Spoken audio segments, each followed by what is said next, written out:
diz que o Senhor abriria as janelas dos céus, derramaria chuva de bênção sobre nós, sobre aqueles que estão nos ouvindo pela internet também.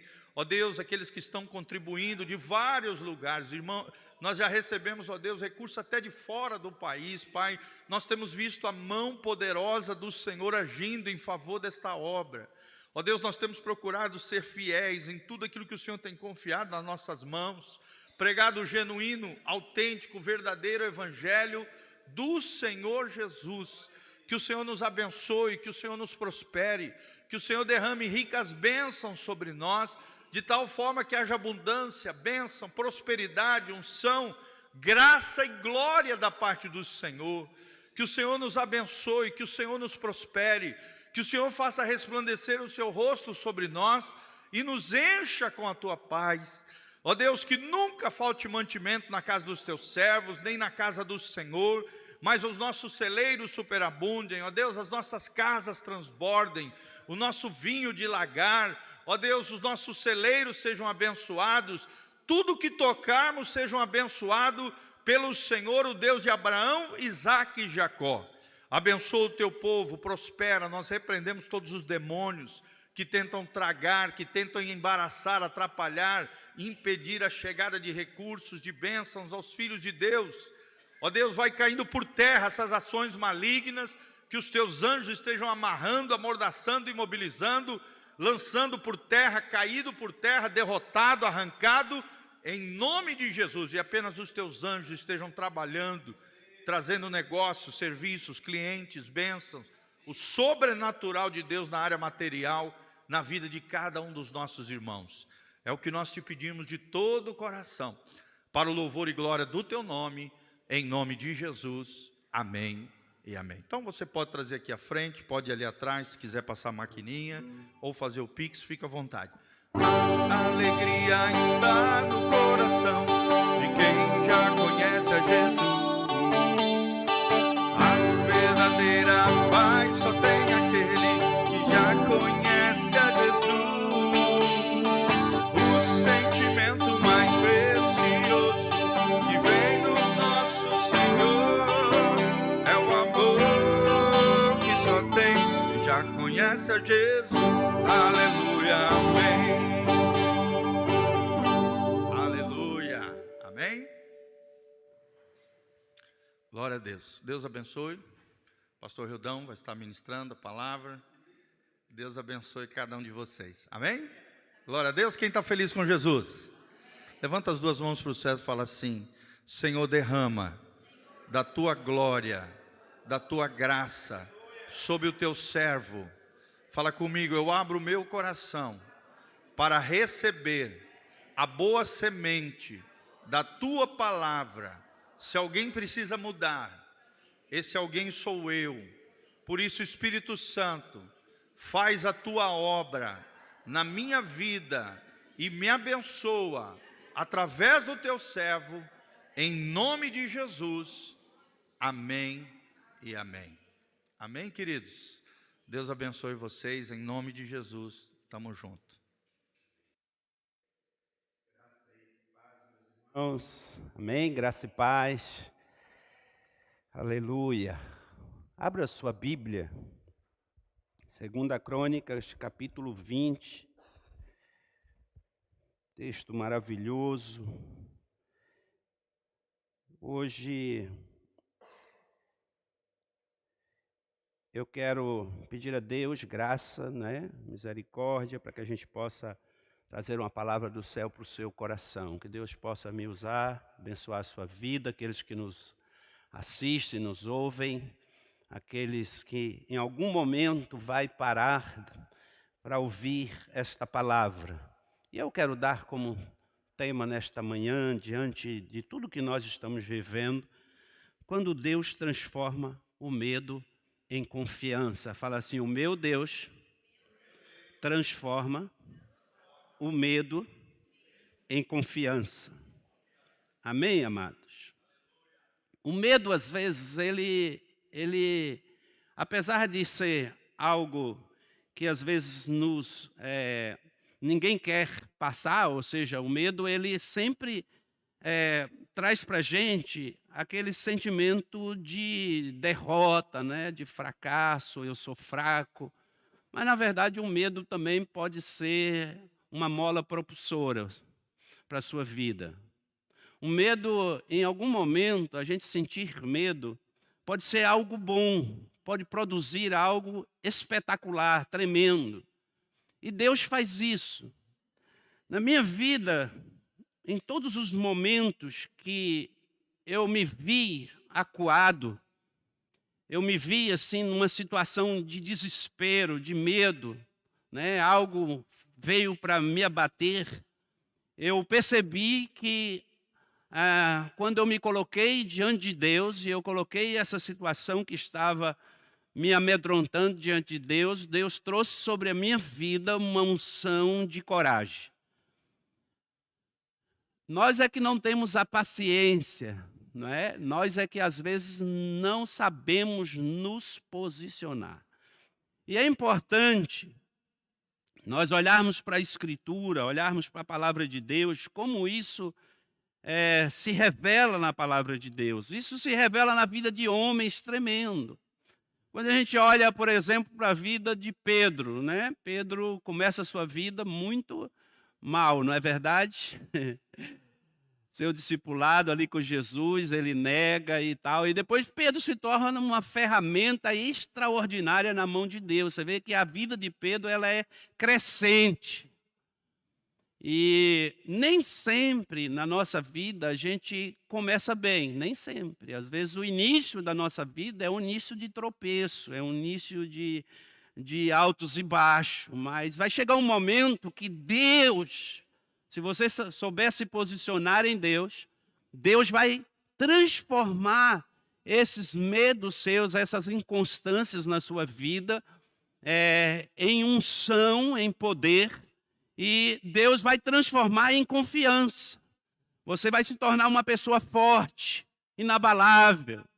Que quando você estiver diante de uma situação difícil, não vai te abalar. Porque você já passou por situações que te ensinaram. Não é verdade? Então há várias maneiras da gente aprender na vida. A gente aprende com os erros dos outros, não é verdade? A gente olha para o lado e vê pessoas errando, você fala assim, poxa, eu não quero passar por isso para aprender a me posicionar. E também você aprende com seus próprios erros. E às vezes não é necessário que você passe por nenhuma dessas coisas, nem veja os outros, né? Nem olhe para as suas dificuldades, para as suas lutas, mas você também pode aprender com a própria palavra e com o Espírito Santo de Deus, irmãos, que ele é aquele que nos ensina, que guia, que nos dá luz, não é? Que abre o nosso coração para o entendimento, abre a nossa mente, é aquele que nos fortalece, é aquele que está sobre nós. Nós precisamos ver Deus de forma mais ontológica, ou seja, de forma mais pessoal. Não é? A gente precisa ver o Espírito Santo. Às vezes nós tratamos o Espírito Santo como algumas seitas tratam, como uma energia, não é? Como uma coisa que eu invoco em algum momento e ele vem sobre mim. Não, o Espírito Santo ele é uma pessoa, ele é Deus, ele está em você. Ele fez morada, ele te selou, você é de Deus, selado, garantido pelo Espírito da promessa. Isso está na palavra lá em Efésios. Então, você é do Senhor. Nos momentos que você se sentir ameaçado por qualquer coisa que seja, qualquer coisa, você precisa invocar o Senhor e dizer, Deus, Tu és o Senhor da minha vida, não é? E a gente vai ver isso nesse texto. Observe esse texto, no versículo 1 em diante.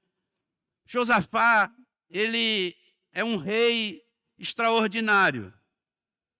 E ele não tem como, irmãos, a gente não sentir medo diante de ameaças, não é? Principalmente quando o inimigo ele é maior do que nós, ele tem mais força, entende? Ou seja, eu, você, como pessoa, né? Nós somos fracos, sim ou não? Mas há uma força em nós, poderosa. Fala assim comigo, eu sou fraco. Por isso que, né, a palavra de Deus diz assim, quando eu reconheço que eu sou fraco, aí eu me torno o quê? Forte, não é? Então, assim, eu sou fraco, mas há uma força em mim que me faz forte. Olha para o seu irmão e diz assim: você é forte. Aleluia! Fala para ele: você é forte, meu irmão. Aleluia! Há uma unção de Deus que vai transformar esse teu medo em coragem. Não temas. O povo de Deus não pode temer, irmãos, diante das ameaças. Olha esse posicionamento de um líder de Deus, de um homem, de um rei, né, que está à frente do povo de Deus. Ele é ameaçado por um exército inimigo, e a Bíblia vai falar disso, eram os inimigos deles, moabitas, amonitas. Eles estavam ali, né? Aqui você vai ver que eles eram ali, o povo árabe se reunindo para destruir o povo de Deus, em vários exércitos. E a Bíblia diz no versículo 1, depois disso os moabitas, os amonitas, com alguns dos meunitas, entraram em guerra contra Josafá. Mas, observe, ele recebe no versículo 2 essa má notícia. Então informaram a Josafá: um exército enorme vem contra ti de Edom, e outro do lado do Mar Morto, já está em Hazazon Tamar, isto é, em Engedi. Ou seja, eles estavam ali já preparados contra Josafá. Ou seja, Josafá recebe essa informação das pessoas que estavam ali, dos espiões de guerra. Todo o exército tinha aqueles espiões que estavam em lugares estratégicos para observar o inimigo e ameaças daqueles exércitos que estavam em sua volta. Ou seja, ele recebe uma má notícia e diz: olha, está vindo contra ti uma grande multidão. Essa é a palavra. Uma grande multidão. É uma ameaça de destruição total. Nosso povo será destruído. É assim que nós nos sentimos às vezes. Nós seremos destruídos. As pessoas hoje, né, você abre a rede social e isso vai nos acovardando. Quando você vê as más notícias, às vezes, irmãos, nós mesmos estamos produzindo isso. Nós produzimos, ao invés da gente produzir coragem, encorajar as pessoas, ao invés da gente se posicionar em Deus e dizer: olha, eu sou do Senhor, eu não tenho medo de coisa nenhuma. Nós nos acovardamos, nós ficamos temerosos diante de más notícias que chegam. Ah, fulano está fazendo isso. Ah, o inimigo está fazendo isso. Ah, tem gente fazendo isso e tal. Irmãos, pode fazer o que quiser, nós somos do Senhor. Não há nada que possa contra a nossa vida, não há nada que possa destruir a igreja do Senhor.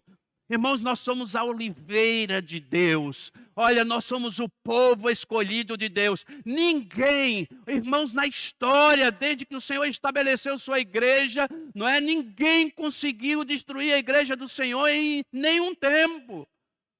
Porque nós somos indestrutíveis.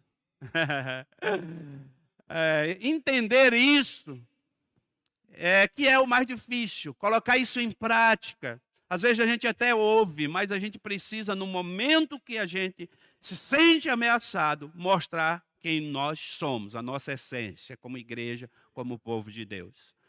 A má notícia, aí ele começa a tomar posição. O que eu preciso fazer quando eu recebo uma má notícia? Quando eu estou diante de um diagnóstico contrário, quando eu estou diante de uma situação que é desagradável para mim, não é? Alguém falou algo que me abalou, às vezes é com relação à minha família, às vezes é com relação a um filho meu. Você precisa aprender com a palavra de Deus. Olha que coisa linda, eu preciso ter atitudes. Primeiro aqui, versículo 3, a palavra me ensina que Josafá, a Bíblia diz que alarmado, observe, ele está alarmado. O que é esta palavra? Ele está em estado, vamos dizer assim, um estado alerta, não é? Mas também tem o sentido de temeroso, né? Mas não é aquele, o temor, ele é uma situação assim, por exemplo, olha, eu posso passar por dificuldades, mas o que ele faz? Olha o texto, ele decidiu, o que ele fez? Consultar o Senhor. Outra tradução diz assim, que ele decidiu buscar o Senhor. Amém? primeira atitude, diante de uma situação difícil na nossa vida, diante do quadro caótico que nós estamos vivendo, que a igreja está vivendo, que o mundo está vivendo, que o país está vivendo, trazendo para a nossa realidade, para o Brasil, o que é que nós precisamos fazer como igreja? Primeiro, buscar o Senhor. Buscar a Deus. Onde está a nossa confiança? Entende? A nossa confiança está em Deus. Fala comigo, a minha confiança está em Deus. Amém, irmãos? Entenda isso. Ele decidiu consultar o Senhor, proclamou, ele tomou atitudes. Olha, ele não somente ele ficou no campo ali, eu confio em Deus, mas aí você vai deixar todo o problema nas mãos do Senhor. Não, Deus, irmãos, ele age através da sua vida. Deus age através de homens, de pessoas. Deus age através de mim. Deus age através da minha família. Deus age através de homens. Deus escolheu homens. E olha que coisa linda, ele decidiu consultar o Senhor, proclamou, ele tomou uma atitude, um jejum, né? Um ato de humilhação diante de Deus, porque ele sabia que só Deus poderia resolver o seu problema. Entende?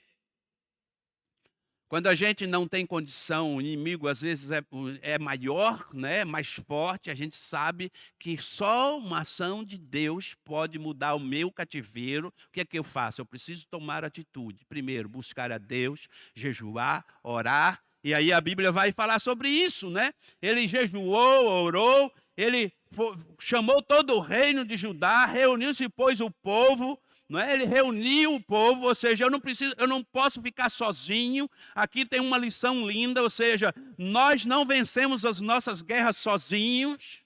Nós precisamos de amigos, nós precisamos de pessoas, nós precisamos da igreja do Senhor, nós precisamos daquele povo que guerreia, que congrega comigo, que anda comigo. Eu preciso do meu pastor, do meu líder, eu preciso do meu líder de célula, eu preciso do obreiro, eu preciso daquela pessoa de confiança que está sempre intercedendo pela minha vida. Entende? Nós precisamos de pessoas assim. Nós precisamos de intercessores, nós precisamos de pessoas que entrem na guerra junto comigo. Aleluia. Irmãos, Deus vai agir através dessas pessoas. Deus vai me fortalecer. Olha que coisa linda. Ele reúne o povo, vindo, olha, de todas as cidades de Judá para buscar a ajuda do Senhor. Gente, esse é o tempo. Esse é o tempo de reunir o povo para buscar a ajuda de Deus. Entende? E o que é que às vezes tem acontecido por falta de direção? Por falta de discernimento, o povo de Deus se divide. Ao invés de se juntar, aí a gente percebe que as pessoas não têm visão de reino. A gente percebe que as pessoas, a sua luta, não é? Elas esquecem Efésios capítulo 6. Poderia até inverter o versículo, né? Mas a luta é contra pessoas, não é contra carne e sangue, não é contra principados. Não, é o contrário. A nossa luta é contra as potestades do mal, contra os principados que estão agindo. Não é? Este mundo jaz no maligno. O príncipe deste mundo, ele está agindo. Ele usa pessoas, e a palavra de Deus, irmãos, olha, não fique escandalizado de eu dizer a você, ele vai usar pessoas também, que são pessoas que estão dentro das congregações. A Bíblia é muito clara, a Bíblia diz que no final dos tempos, né, o Senhor, Satanás, ele vai usar até os filhos da luz. Aquelas pessoas conhecedoras da palavra.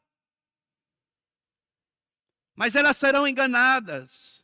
Há muita gente, irmãos, debaixo de engano. Há muita gente que não tem discernimento no momento de pressão, no momento onde nós somos acuados de certa forma. Então, é necessário, irmãos, nós termos discernimento para saber lidar com as situações difíceis que nós temos passado. É importante isso, eu quero dizer aqui a vocês. Observe a atitude dele, né?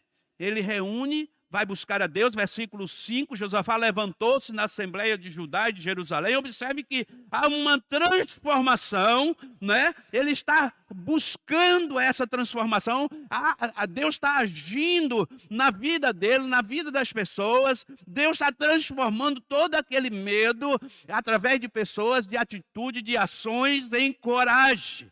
Josafá levantou-se na Assembleia de Judá e de Jerusalém, no templo do Senhor, na frente do pátio novo, e orou. Ele fez uma oração, mas não é qualquer oração. Se você ler essa oração aqui, é uma oração, uma das mais lindas da palavra de Deus. Você vai ver depois também em outras situações, Neemias, quando ele está diante daquele desafio da reconstrução dos muros de Jerusalém, ele passa pelo mesmo processo. O que a Bíblia fala sobre Neemias? Que ele está lá bem no palácio, numa situação de conforto, aí de repente vem um dos meus irmãos e diz: olha, Jerusalém está em ruína, está em caos. E aí o que ele faz? Ele sai da sua zona de conforto. E a Bíblia diz que ele orou, jejuou e chorou diante de Deus. Ele passa dias lamentando e buscando o Senhor. Então ele se posiciona espiritualmente. Quem eu sou em Deus? Eu me posiciono, eu tenho um Deus poderoso. E ele faz uma oração parecida. E ele diz assim, ele vai falando como se Deus tivesse se esquecido, não é verdade? Mas na verdade essa oração, irmãos, ele está falando ao coração de Deus. É uma oração de quem tem intimidade com o Senhor.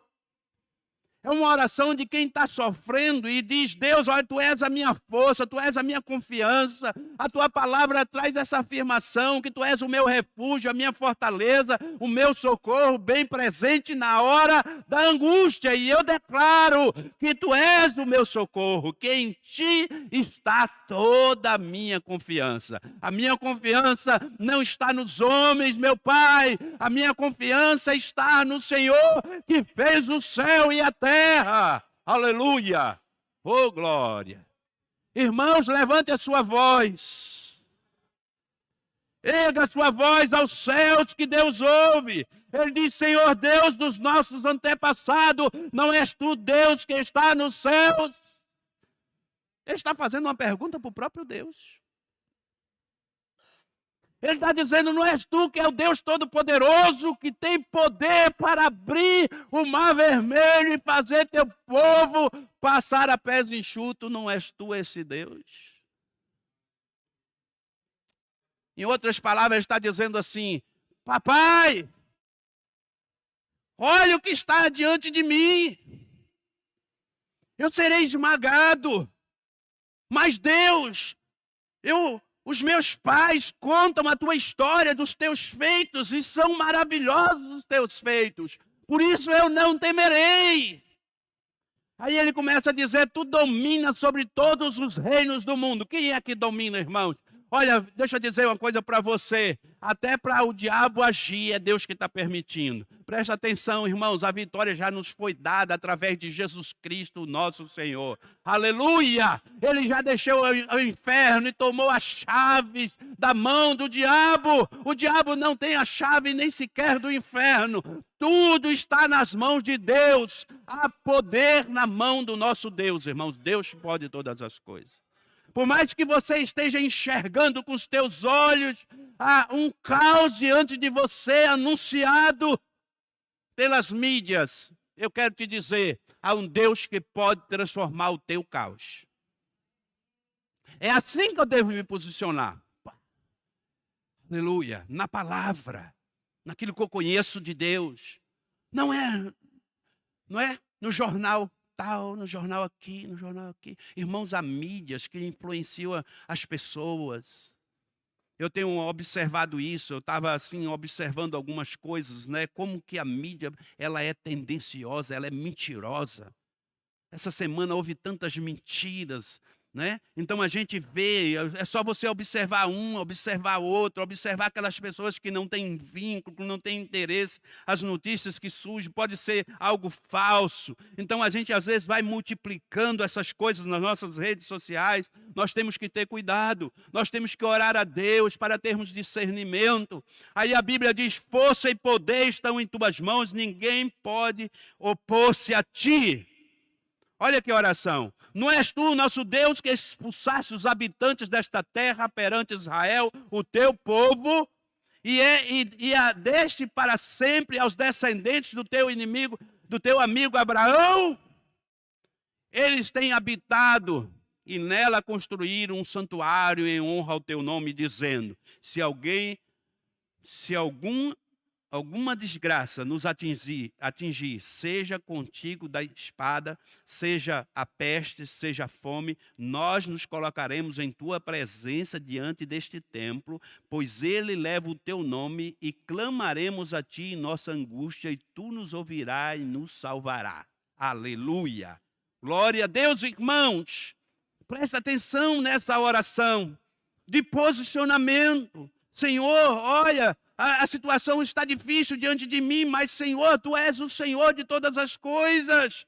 Nós clamaremos a Ti em nossa angústia. Aleluia. Oh, meu Deus. Versículo 10 diz assim: mas agora aí estão os amonitas, moabitas. Ele começa a citar os habitantes dos montes de Seir, cujos territórios não permitiste que Israel invadisse quando vinha do Egito. Por isso os israelitas se desviaram deles, não destruíram. Em outro tempo, o povo de Deus tinha feito bem àquele povo. O que eles estavam fazendo? Retribuindo com o mal. Não é assim que a gente faz? A gente abençoa pessoas e elas se levantam contra a gente. Quantas pessoas que você já estendeu a mão e hoje é teu inimigo? Quantas pessoas que nós já abençoamos e hoje se levanta contra nós? Quantas pessoas que já comeram na tua mesa, se tornaram traidores, maldizentes contra a tua vida? Ah, meu irmão, eu já estou acostumado com essas coisas. Falar a verdade para você, nada para mim é surpresa, nada. Quando acontece uma situação assim difícil, outro dia eu estava compartilhando com o Gil, é nos momentos mais difíceis, né, que Deus vai transformando. Medo é normal, você é ser humano, né, é normal, mas não deixe esse medo te abater. Transforme esse medo que você está sentindo em confiança em Deus. E observe o que Deus faz. Ele diz: vê agora como estão retribuindo ao virem expulsar-nos da terra que nos deste por herança. Ó nosso Deus, não irás tu julgá-los? Pois não temos força para enfrentar esse exército imenso que vem nos atacar. Não sabemos o que fazer, mas os nossos olhos se voltam para ti. Presta atenção, aqui é o ponto zero. Ponto zero de uma situação difícil na vida. O que é isso, ponto zero? É quando a gente chega, sabe o fundo do poço? Tem gente que chega assim: pastor, eu estou no fundo do poço. Glória a Deus. Sabe por quê? Porque você não tem mais como descer. Já está no fundo já, não é verdade? Tem mais como descer. É dali, só sobe. Porque se você não tem mais como descer, está no fundo do poço, já está no limite, não tem mais para onde ir. Mas aí Deus começa a trabalhar na sua vida. Olha o que ele fala, a sabedoria deste homem. Ele diz assim: olha, mas os meus olhos, presta atenção, a minha confiança estão em ti. Ele não está dizendo assim: o meu exército que o Senhor me deu é poderoso. Ele não está dizendo assim: olha, nós somos homens treinados na espada e nós vamos vencer e nós vamos derrotar esse inimigo. Não, ele reconhece.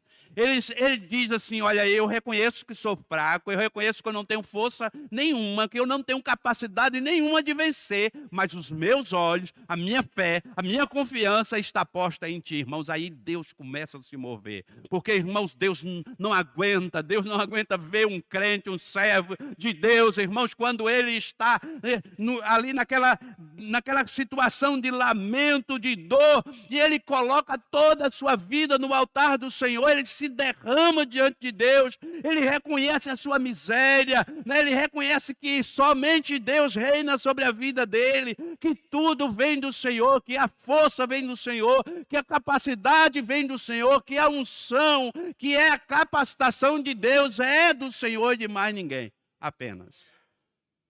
Meus amados irmãos, nós temos que estar sempre preparados em qualquer momento da nossa vida. Quando nós entregamos a nossa vida para o Senhor, a gente tem que deixar o Senhor preparar o nosso coração, não só para os momentos bons, não é verdade? Mas também para os momentos desafiadores. Aí que a gente vê quem são os verdadeiros gigantes. Aí que nós começamos a enxergar pessoas como Davi, que derrotam um gigante. Começa a se levantar homens fortes, poderosos. Versículo 13. Aí a Bíblia diz: todos os homens de Judá, com suas mulheres, seus filhos, até os de colo, estavam ali em pé diante do Senhor. Observe que ele não isenta ninguém. Ele diz assim: gente, esse é um problema de todos nós. Isso é um problema da nossa família, da família de Deus, do povo de Deus.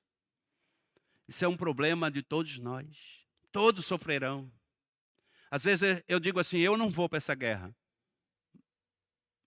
Você sabia que quem não entra na guerra não tem direito a despojo de guerra? Muitas pessoas, elas não entendem isso, que elas precisam entrar na guerra, né? E quando você não vai para a guerra, você também não tem direito aos despojos. E os despojos, quando os soldados saíam para a guerra, eles guerreavam, e quando eles destruíam os seus inimigos, eles voltavam com os despojos da guerra. E ali era repartido por família, né? O capitão ali, e era distribuído aos soldados. Claro, os da frente recebiam um pouco mais, mas toda a riqueza do inimigo, todo aquele ouro, prata, tudo que eles encontravam ali era dividido entre aqueles que estavam na batalha. Então também há um prêmio para aqueles que lutam, para aqueles que guerreiam. E a Bíblia diz, então, veja bem, quando a gente sai da zona de conforto, há um movimento no meio do povo de Deus provocado pelo próprio Senhor. A gente às vezes não consegue enxergar, mas você sabe o que eu vejo, irmãos? Em meio às dificuldades e às guerras, Deus quer nos mover de onde nós estamos. Às vezes a minha vida está muito cômoda. Eu estou falando de mim para mim mesmo. Às vezes a vida que eu estou vivendo, ela é muito sossegada. Você sabe que uma vida sossegada diante de Deus leva as pessoas a viverem assim, de maneira morna, não é? E aí a Bíblia diz, é melhor que você fosse frio do que morno, né? Antes fosse frio. E isso vai nos matando espiritualmente. Eu acostumo vir para a igreja, sentar no banco da igreja, ouvir a palavra. Eu acostumo com essa vida religiosa. E nada me atrapalha, não tenho nada que está ameaçando a minha vida, está tudo bem. Aí, irmão, quando está tudo bem, a gente estaciona. A gente se acomoda na nossa vida espiritual. É necessário, às vezes, algumas ameaças. E Deus sabe disso. Quando há uma ameaça sobre a tua vida, presta atenção no que eu vou dizer para você. É porque Deus quer trabalhar na sua vida. É porque Deus quer fazer algo novo em sua vida. É porque Deus quer te mudar de posição. Às vezes um problema num filho dentro de casa restaura toda a família.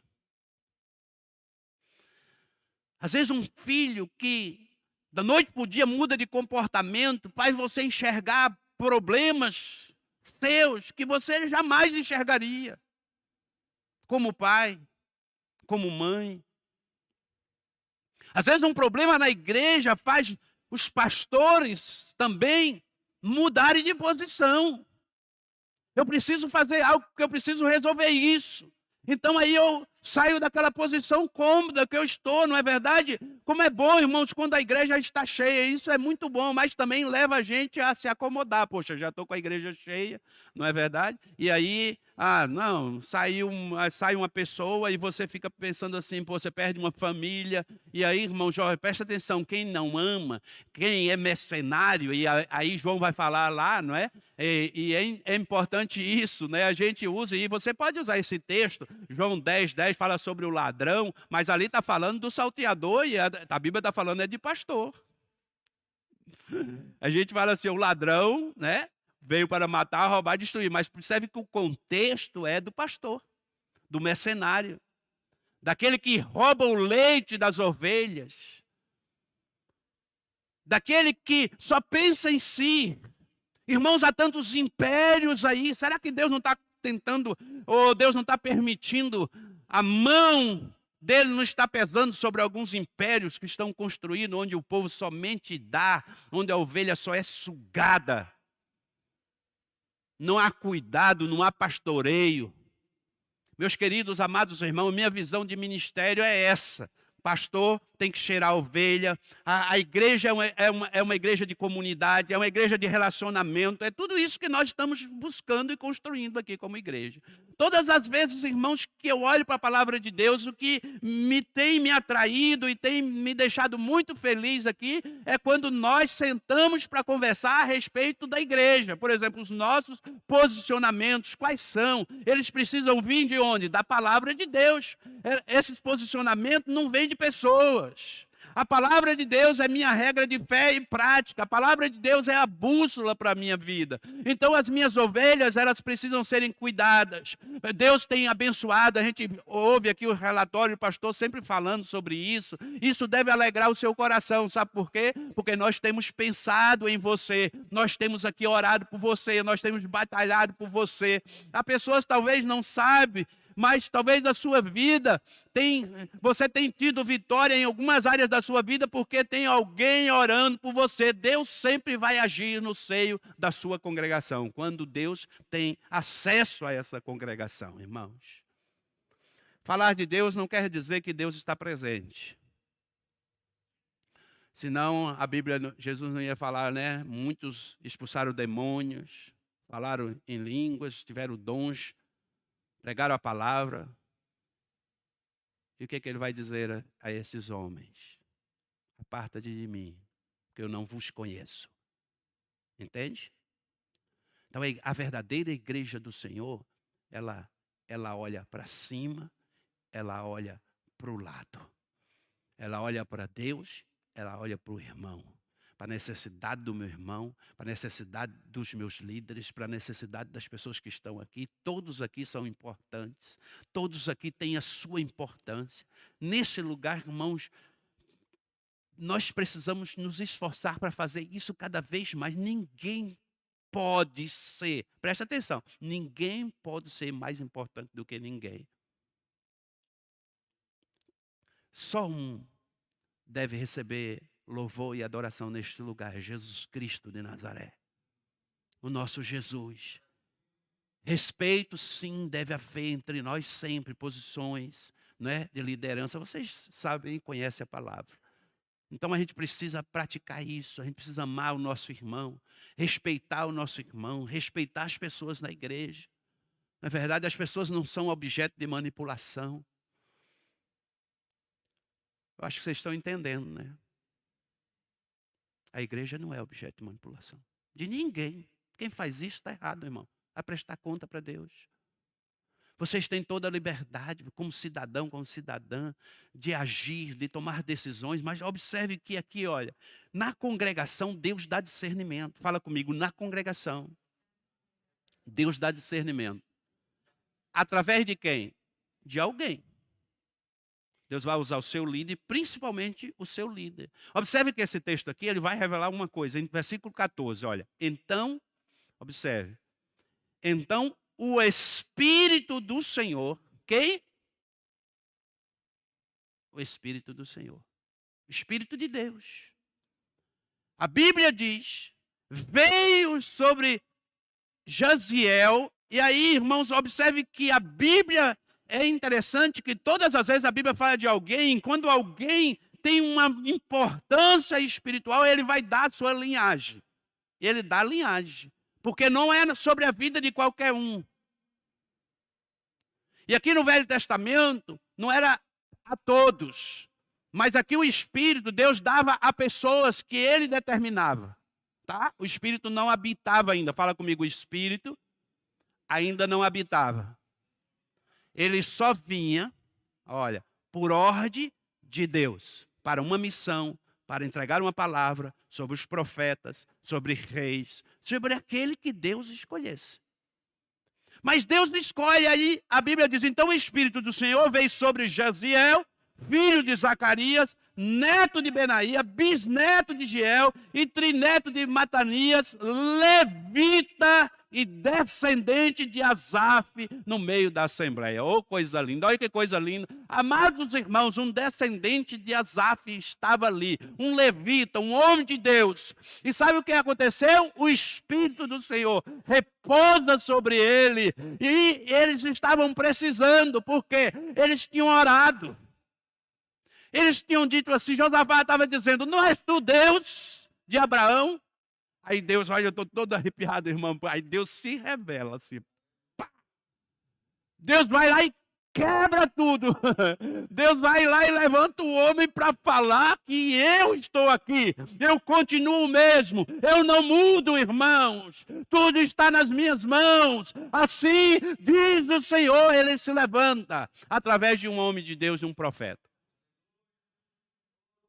Deus continua falando, você crê nisso? Você crê, irmãos? Você acha que os homens lá do Velho Testamento, você acha que esse levita era diferente do pastor Rildo na sua essência como homem? Não! A Bíblia diz que Elias, presta atenção, Elias, um profeta, o homem orava, o fogo caía do céu, o homem desafiava os profetas de Baal, o homem era tremendo, cheio do Espírito de Deus, e a Bíblia diz, Elias era sujeito às mesmas paixões dos homens, todos nós. Não há, presta atenção, às vezes nós nos acostumamos, não é? Porque eu conheço o pastor Rildo, eu conheço o pastor Giovanni, nós estamos aqui pregando toda semana, mas quando vem alguém de fora, vocês percebem que há alguma coisa diferente? Não, a pessoa vem pregar as mesmas coisas, mas aí o público reage diferente. Por que isso? Porque nós nos acostumamos com aquele que está no meio da gente todos os dias, e às vezes nós deixamos, né, um espírito, talvez, irmãos, de incredulidade se enraizar no nosso coração. E esse espírito de incredulidade, quando o pastor que está lidando com as suas dificuldades, que conhece a sua vida, ele diz assim, Deus está te falando, irmã, vem aqui que Deus está me falando a respeito da sua vida. Você diz, não, mas ele conhece a minha vida. Deus pode usar o de fora, mas Deus não pode usar o de dentro. Então, entenda uma coisa, irmãos. Olha, o pastor, ele é uma porta de bênção. Jesus fala isso também lá em João capítulo 10, também ele vai dizer, eu sou a porta das ovelhas. E ele está falando de pastoreio. Então ele vai falar que o pastor é a porta de bênção para a minha vida, para a sua vida. Então pastor é porta. Mas tem pastor que não é porta. Infelizmente. Ele fecha o rebanho e coloca o salteador na porta. Porque quem deve ficar na porta é o pastor. E todo aquele que é do Senhor vai passar pela porta. E o pastor, ele tem esse recurso, né? Outro dia eu falei sobre isso aqui, hoje não tem um cajado, mas é tão interessante. Um dia eu vou trazer uma palavra sobre isso, irmãos, no contexto da vivência do pastor em Israel, como que isso reflete na vida espiritual e como que Jesus estava trabalhando no coração daqueles homens e mostrando para eles que ele era um pastor verdadeiro, porque havia salteadores, pastores mal falados, que roubavam o rebanho.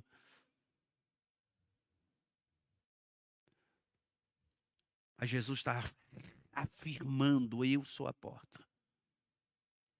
E aí, observe, o levita descendente de Asaf no meio da assembleia, ele disse, escute todos que vêm em Judá, versículo 15, e em Jerusalém, e o rei Josafá. Assim lhes diz o Senhor, não tenham medo, fala para o seu irmão, não tenham medo, não fique desanimado por causa do seu inimigo. Aí ele diz, desse exército enorme. Aí ele vem fazendo uma afirmação, preste atenção, você está numa guerra difícil, recebe uma má notícia, aí Deus levanta alguém para falar contigo, dizendo, olha, presta atenção, a palavra de Deus diz assim, pois a batalha não é de vocês, mas é de Deus. Aleluia! Ele diz, é de Deus. Mas há uma coisa interessante aqui, irmãos, ele não isenta o povo de lutar. Nós temos um Deus que tem força, tem os seus anjos lá. Irmãos, o que é um reino para Deus? O que é uma nação para Deus? O que é um povo para Deus? O que eu sou diante de Deus? Deus tem todo o poder.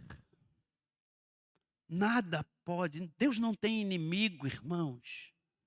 Nós aprendemos isso, como isso é incrível. Sabe por quê? Só Deus é altíssimo.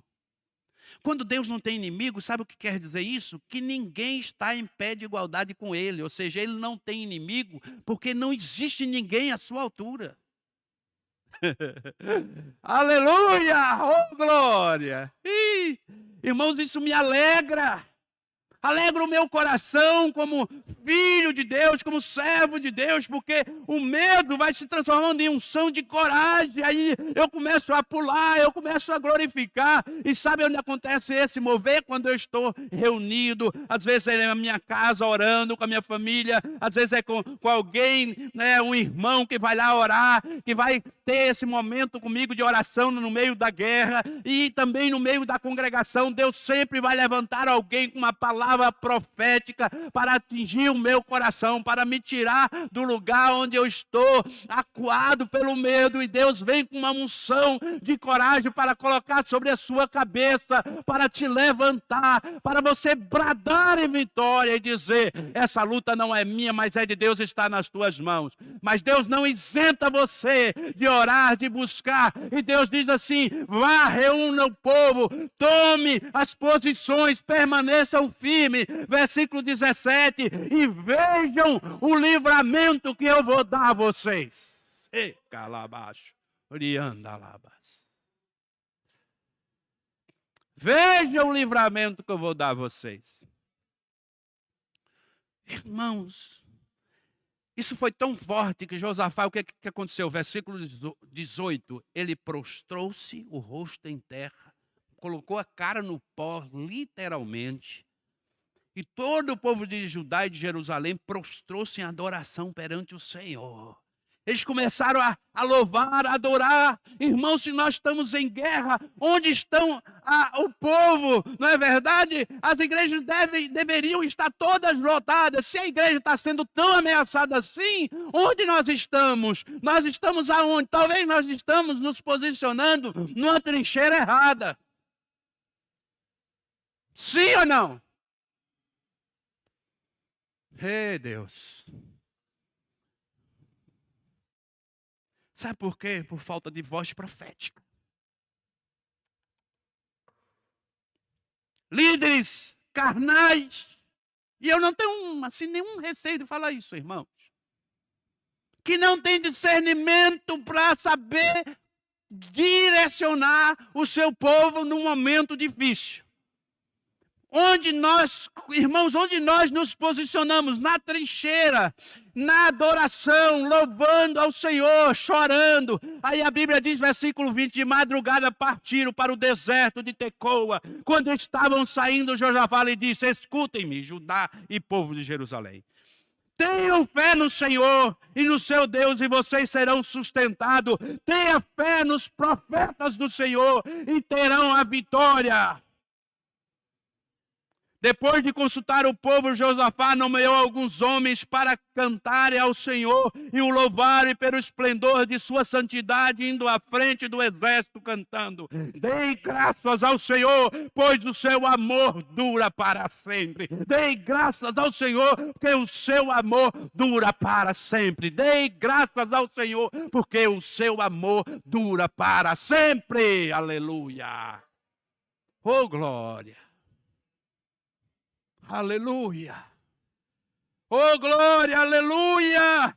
Quando começaram a cantar e entoar louvores, versículo 22, o Senhor preparou emboscada contra os homens de Amon e de Moabe. Quem preparou a emboscada? Fala o Senhor. E no monte de Seir, que estavam invadindo Judá, e eles foram derrotados. Os amonitas, os moabitas atacaram os dos montes de Seir para destruí-los, aniquilá-los. Depois de massacrarem os homens de Seir, destruíram-se uns aos outros. Irmão, Deus foi lá e disse assim, olha, passou assim algo nos olhos daqueles homens. Eles começaram a enxergar o exército que estava com eles, e aí eles começaram a lutar entre si. Deixa eu te dizer algo, Deus vai causar confusão no meio dos teus inimigos, que eles vão lutar uns contra os outros e vão se autodestruir. Por amor à sua igreja, eu profetizo que os nossos inimigos, eles se destruirão, porque, irmãos, Deus não se calou, Deus continua falando e Deus continua levantando voz para falar ao seu povo e dar direção. E o Senhor continua nos ensinando através da sua palavra. Deus não está morto, meus irmãos. Deus não morreu.